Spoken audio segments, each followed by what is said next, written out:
पूर्ण एक महिनाभर जर दररोज 1 तास चाललं तर महिन्यामध्ये किती किलो वजन कमी होतं. आता आपण म्हणतो की 1 तास चाललं म्हणजे अंदाजे त्याच्यात काय होतात 5 ते 6 किलोमीटर त्याच्यामध्ये अंतर जात असतं आणि पावलं जी होतात त्याच्यामध्ये चालण्याची 8,000 ते 9,000 पावलं होत असतात.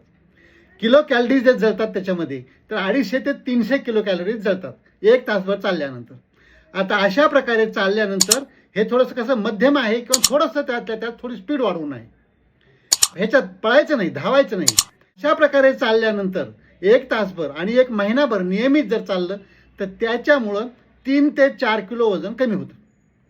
आता जर याच्यामध्ये आणखी जर आहाराकडे लक्ष दिलं म्हणजे जरा कच्चा आहार जो असतो किंवा शाकाहारी आहार असतो, निसर्गातला फ्रेश आहार असतो तो आणि तेलकट, गोड आणि तुपकट हे सगळं जर कमी केलं, मीठ वगैरे कमी केलं तर मग 4 ते 5 किलो वजन कमी होतं.